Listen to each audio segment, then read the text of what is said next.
কোনো ধরনের উগ্রবাদ হতে দেবে না, এটা চায় না ভারত, এবং সাথে রাশিয়া সহ একত্রিত হয়েছে। এবং ডক্টর ইউনূসের আসলেই পালাবার কোনো রাস্তা নেই, কারণ উত্তরে চায়না এবং রাশিয়া, সেখানে যাওয়ার সম্ভাবনা নেই। পশ্চিমে ভারত, দক্ষিণে বঙ্গোপসাগরের পরে ভারত মহাসাগর। অতএব আপনাকে কোথাও যেতে হলে এই বাংলাদেশেই আপনার মনে হয় যে কোনো রাষ্ট্রীয় ভাবে যখন কোন গণতান্ত্রিক সরকার আসবে, আপনার এই অগণতান্ত্রিক ভাবে শাসন ক্ষমতা দখল সহ সমস্ত কিছুর বিচার অবশ্যই হবে। সেই পথেই বাংলাদেশ আগাচ্ছে। ডক্টর ইউনূসের এখন আগের সেই দামকি ভাব নেই, কারণ উনি বাংলাদেশকে ইউরোপ আমেরিকাতে এর মতন বানানোর কোনো সম্ভাবনাই নেই। বাংলাদেশ ইতিমধ্যে জঙ্গিবাদের উর্বর ভূমি হয়েছে। বাংলাদেশ 100 বছর পিছিয়ে গেছে, যেখানে নারীরা সারা রাত ব্যাপী ঢাকা শহর সারা বাংলাদেশে ঘুরে বেড়াতে পারতো। এখন নারীদের সেই অধিকার নেই, লাশ তুলে পুড়িয়ে দেওয়া হচ্ছে।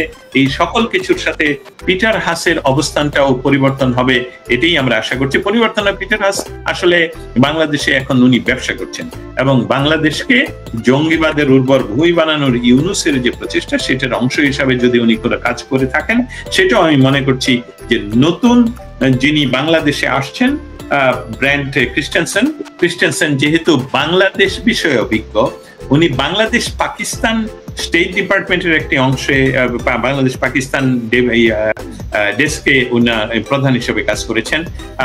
উনি ক্রিস্টেনসেন চায়নাতে কাজ করেছেন এবং চাইনিজ ভাষায় পারদর্শী। উনি ফিলিপিনে ছিলেন। অতএব এই এতগুলো বিষয়ে পারদর্শী, এটা একটা সুসংবাদ হতে পারে যে আগামী নির্বাচনের পূর্বে বাংলাদেশে যাতে একটা ইনক্লুসিভ নির্বাচন হতে পারে, সেই ব্যবস্থা, সেই প্রেসার তৈরি করার জন্য উনি আসছেন, এবং পিটার হাসের ইনফ্লুয়েন্স কমে আসবে বলেই আমার ধারণা। চীন এবং ভারত, এই দুই শক্তির দুই অক্ষ যখন একত্রিতভাবে তাদের সমস্যা শেষ করে বলছে যে আমরা আমাদের এই অঞ্চলে কোনো ধরনের উগ্রবাদ, কোনো ধরনের সন্ত্রাসবাদ, কোন ধরনের ফান্ডামেন্টালিজমকে আমরা বরদাস্ত করব না, তখন ডক্টর ইউনূস যে গত 12 মাসে ইতিমধ্যে অনেক সময়, আমি বলবো এটা কোনো তির্যক ভাবে বলছি না, অনেক সময় অনেক তথ্য যেসবগুলো আমরা বিশ্বাস করি বিভিন্ন জায়গা থেকে পরে মিথ্যা প্রমাণিত হয়, কিন্তু ডক্টর ইউনূস যে মৌলবাদীদের ইমাম, একদম ইমাম, কিন্তু উনি গতকালকেও এমন ভাবে বলেছেন যে একদম যে ইসলাম এবং ইসলাম গোড়া ইসলামের কথা কিন্তু গতকালকে বলেছেন। অথচ আমরা জানি, আমি ইতিমধ্যে বোধহয় 37 ইয়ার্স হবে যে আমি প্রবাসে, বা বিশেষ করে আমেরিকাতে, ইউরোপে, এবং আমি ডক্টর ইউনূসকে একজন আমি বলবো যে ধর্মীয় অনুশাসনের বাইরের মানুষ হিসাবে আমরা জানি।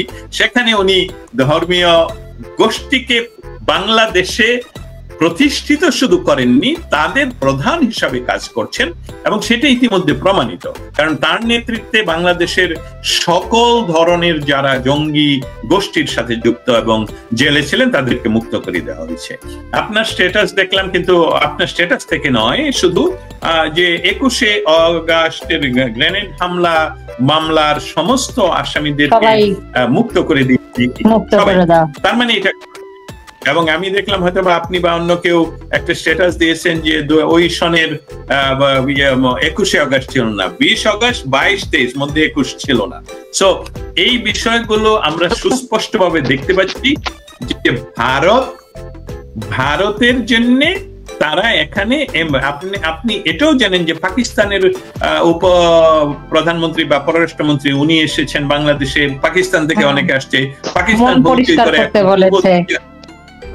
ডক্টর ইউনূস মৌলবাদীদের ইমাম, অবশ্যই আবু আহমেদ, এবং সেই চাষকে বন্ধ করার জন্য ভারত যে কোনো ব্যবস্থা নিতে পারে, এবং চায়না ইতিমধ্যে তাদের সাথে এসে পড়েছে। যে কথাটা আপনি আপনার প্রথম উপস্থাপনায় বলেছিলেন যে ডক্টর ইউনূস 7 সিস্টার দখল করে নেবেন এবং ওনার সাঙ্গপাঙ্গরা কলকাতা দখল করে নেবেন, সেই অবস্থানটা কি আসলে আছে? কক্সবাজারের যে আমাদের প্রাক্তন অ্যাম্বাসেডর যিনি পিটার হাস, এটাও একটি নেককারজনক উদাহরণ যে উনি বাংলাদেশে যুক্তরাষ্ট্রের মতন একটি শক্তিশালী দেশের ছিলেন, অ্যাম্বাসেডর ছিলেন। অ্যাম্বাসেডর থাকাকালীন সময়ে বাংলাদেশের বহু জায়গায় বা আমি বলবো যে ক্ষমতাধীন জায়গায়, ইনফ্লুয়েন্সিয়াল জায়গায় কিন্তু ওনার যোগাযোগ রয়েছে। আবার তিনি সেখান থেকে চাকরি ছেড়ে দিয়ে বাংলাদেশে গ্যাস বিক্রি করার কোম্পানির, আমেরিকান কোম্পানির চাকরি করছেন এখন, কিন্তু ইনফ্লুয়েন্স করছেন সমস্ত জায়গায়। এইটাও কিন্তু সার্বভৌমত্বের প্রতি একটি নেক্কারজনক ঘটনা, যেটা এই পিটার হাস ঘটাচ্ছেন। অতএব পিটার হাস যে কাজগুলো করছেন সেসবগুলো রাশিয়া, চায়না এবং ভারত লক্ষ্য রাখছে, খুব গভীরভাবে লক্ষ্য রাখছে।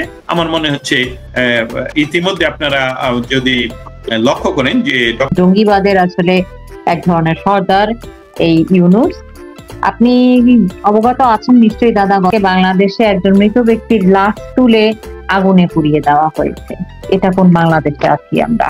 এটা থেকে আপনি আর কি কি অশনি সংকেত পাচ্ছেন এবং এর পিছনের কারণ, এবং এটা কি আসলে মৌলবাদের একেবারে চূড়ান্ত রূপের বহিঃপ্রকাশ কিনা?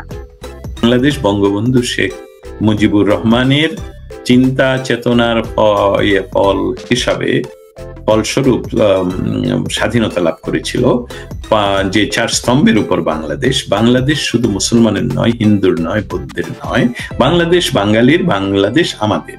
সেই বাংলাদেশ গত 5ই অগস্ট মেটিকুলাসলি ডিজাইন করে এটাকে আসলে বেদখল করা হয়েছে। অতএব এই বাংলাদেশে তারপরেও কিছু কিছু মানুষেরা ডক্টর ইউনূসকে সাপোর্ট করেছিল এই অর্থে যে দেখা যাক না হয় কিনা, মানে ডক্টর কারণ যারা দীর্ঘকালীন ক্ষমতায় থাকার একটি বিষয়, একটি বিশেষ অবস্থা তৈরি হয়, সেখানে সাধারণত অ্যান্টি এস্টাবলিশমেন্ট একটা মুভমেন্ট তৈরি হয়, যেটা স্বাভাবিক ছিল বাংলাদেশের পরিপ্রেক্ষিতে। কারণ প্রায় 16 বছরের উপরে শেখ হাসিনার নেতৃত্বে আওয়ামী লীগ ক্ষমতায় ছিল।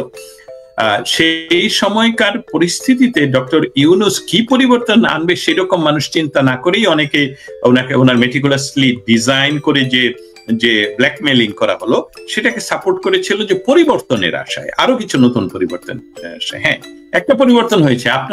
আপনাদের সবসময় আপনাদের সোশ্যাল মিডিয়াতে আমি লক্ষ্য করি, আপনারা বলেন যে ইউনূস প্রতিশ্রুতি দিয়েছিল আমাদেরকে নিয়ে যাবে আমেরিকায়, কিন্তু উনি নিয়ে আসছেন আমাদেরকে পাকিস্তানে বা আফগানিস্তানে। মানে এই বিষয়টাই কিন্তু আপনাকে স্পষ্ট বলে দিচ্ছে যে বাংলাদেশে এই মুহূর্তে কোন ধরনের আইনের শাসন নেই, কারণ যারা মেটিকুলাসলি ডিজাইন করে ক্ষমতা দখল করেছে তারা তো অসাংবিধানিক। অতএব জনগণের সাথে তাদের কোনো সম্পর্ক নেই। তাদের বিদেশি প্রভু, যে প্রভুরা নিজেরই বলছেন যে $29 মিলিয়ন শুধু 2 জনের একটা কোম্পানি কি দেওয়া হয়েছে বাংলাদেশের রেজিম চেঞ্জের, তাদের কাজ করার জন্য তারা এখানে বসেছে। অতএব সেখানে জনগণের কি হবে না হবে, কি ধরনের মানবাধিকার, সামাজিক অধিকার, প্রেস ফ্রিডম, বিচার ব্যবস্থা, সমস্ত কিছুই ধ্বংসের দ্বার প্রান্তে শব্দটা ব্যবহৃত করা আর ঠিক নয়, আমরা করছি না, এটা ধ্বংসপ্রাপ্ত।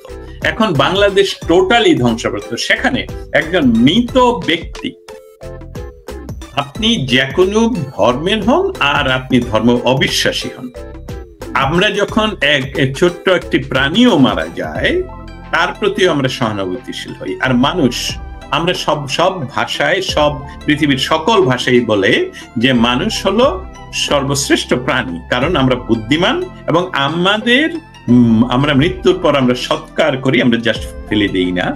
সেখানে এই উগ্রবাদ এমন চরম পর্যায়ে বাংলাদেশে, আমি এটা অন্য ভাষায় বলতে পারছি না, চরমের একদম লাস্ট পর্যায়ে আছে, যেখানে আমরা এখন সকালবেলা যখন শুনি যে লাশ কবর থেকে তুলে পুড়িয়ে দেওয়া হয়েছে, বিস্মিত হই না, আর বিস্মিত হয় না, বিস্মিত হয় না। কারণ ডক্টর ইউনূসের নেতৃত্বে বাংলাদেশ সম্পূর্ণভাবে এমন একটি ভাগাড়ে পরিণত হয়েছে যেখানে ইসলামের কথা বলা হচ্ছে না।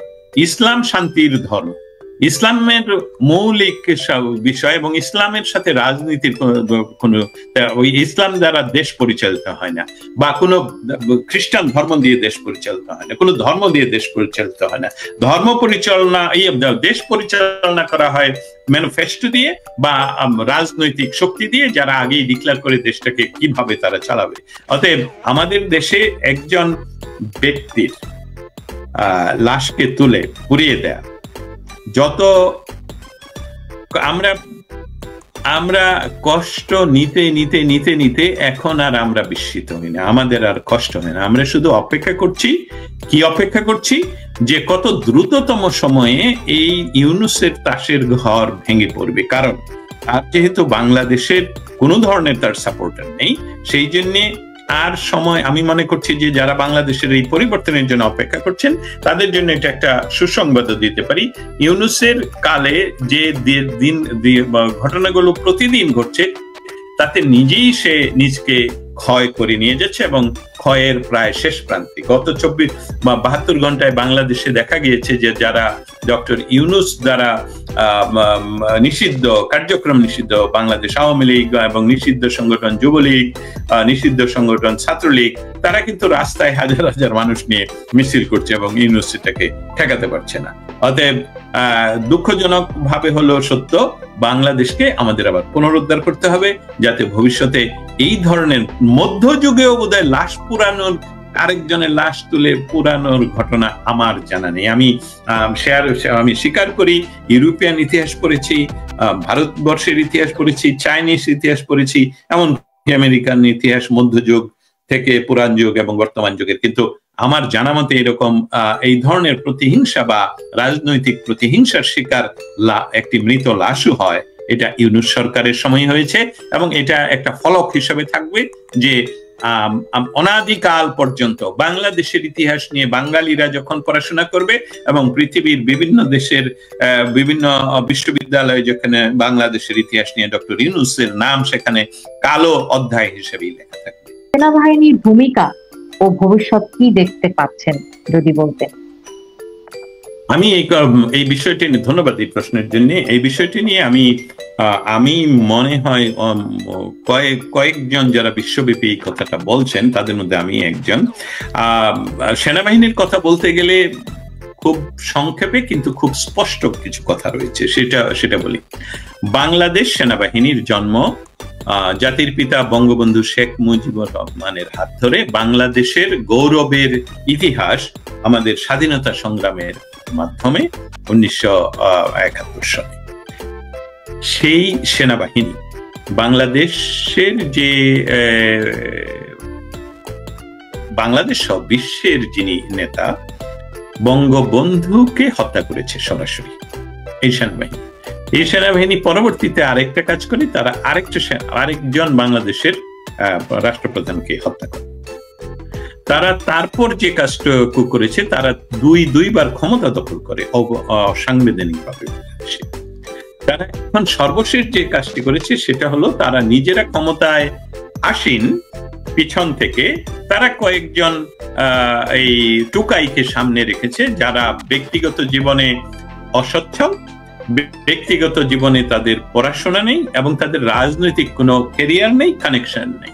তাদেরকে এই সশস্ত্র এই সেনাবাহিনী তাদের নিজেদের গাড়ি দিয়ে বাংলাদেশ ভ্রমণ করানো হয়েছে গত মাসে, আপনারা দেখেছেন যে, এবং তাদেরকে প্রোটেকশন দেওয়া হয়েছে।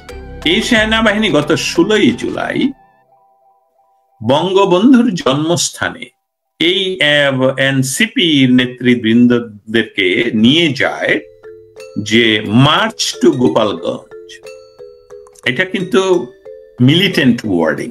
আর আমার পেছনে যদি এখন লেখা থাকতো যে March to summer, March to এই যে যমুনা, এটা হলো মিলিটেন্ট। তার অর্থ হলো যে আমরা সেখানে যাব, আমরা সেটাকে ধ্বংস করব। অতএব তারা ডিক্লার করে সেখানে গেল এবং বাংলাদেশ সেনাবাহিনী যে কাজটুকু করলো, তাদেরকে প্রটোকল দিল, তাদের সাঁজোয়া যান ব্যবহার করতে দিল। সি জিনপিং পুতিন মোদির বৈঠকের পরেও কি আমেরিকা ট্রাম্প ইউনূসকে সমর্থন করে যাবে নাকি বন্ধ করবে? এই বৈঠকের পর কি ট্রাম্প ভারতের সাথে সমঝোতা করে ইউনূসকে ফিরিয়ে নিবে? আর একটি প্রশ্ন আপনার কাছে করেছেন সুমন এস, তার প্রশ্নটি আমি একটু তুলে ধরি এবং এই বিষয়টা নিয়ে আমি আসলে জানতে আগ্রহী। এই প্রশ্নটির উত্তর আপনি দিলে আমাদের বেশ ভালোই লাগবে। স্পিকার হাসের কক্সবাজার সফর নিয়ে যদি কিছু বলতেন জান। আচ্ছা, অসংখ্য ধন্যবাদ। আর আপনাকে অসংখ্য ধন্যবাদ দীপান্বিতা মার্টিন, আমাকে আপনার এই পপুলার এই অনুষ্ঠানে আমাকে আনার জন্য। মানুষ অনেক কিছুই জানতে চায়, আমার কাছে সকল উত্তর থাকবে সেটা আমি মনে করি যে এটা আসলে একটি কঠিন কাজ। আমরা 71 সনে শিশু ছিলাম, আমি অন্তত পক্ষে, দীপান্বিতার জন্মই হয়নি বহু পরে। সেখানে আমরা 71 সনের যে গৌরবের ইতিহাস সেখানের অংশ আমরা নিতে পারিনি, কিন্তু বর্তমানে বাংলাদেশের যে পরাধীন অবস্থা সেখান থেকে আমরা প্রত্যেকেই যুদ্ধ রয়েছি, এবং সেই যুদ্ধ পরিস্থিতিতে আমি আমার কাজটুকু করে যাচ্ছি, এবং সেটা কোনো ধরনের প্রত্যাশাহীন ভাবে বা শুধু বাংলাদেশের মানুষের জন্য। আমরা যারা বাংলাদেশ বিরোধীরা রয়ে গেছে বাংলাদেশে, তারাও জানে যে আমরা আমাদের মুখ বন্ধ করতে পারলে তারা বাংলাদেশে একটা আফগানিস্তান, বাংলাদেশে একটা পাকিস্তানের মতন তৈরি করতে পারে। মিস্টার শি এবং এটা বলা হচ্ছে RIC বোধ হয়, রাশিয়া, ইন্ডিয়া, চায়না। যদিও রাশিয়া, ইন্ডিয়া, চায়নাই ছিল না, সেখানে আরো অনেকগুলো দেশ ছিল। এই মিটিং এর পর যে ইঙ্গিত, আমেরিকার জন্য যে ইঙ্গিত, সেটা একটু বলে রাখা উচিত। চীন রাশিয়ার ঘনিষ্ঠতা, পশ্চিমা নিষেধাজ্ঞার কারণে রাশিয়া আরো চীনের উপর নির্ভরশীল হয়ে উঠেছিল।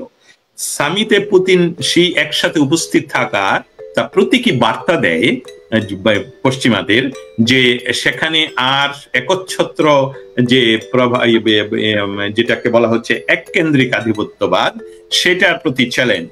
সেই সাথে যুক্ত হয়েছে ভারত। আমি ভারতের বিষয়টা আগেও বলেছিলাম, আবারও বলি, ভারত একই সময়ে আমেরিকার সাথে বিভিন্ন প্যাক্টে যুক্ত। ইন্ডিপেন্ডেন্টলি ভারত আমেরিকার সাথে, যেমন কিছুদিন আগে ট্যারিফের বিষয়ে ভারত কিন্তু কোনো নমনীয়তা দেখায়নি,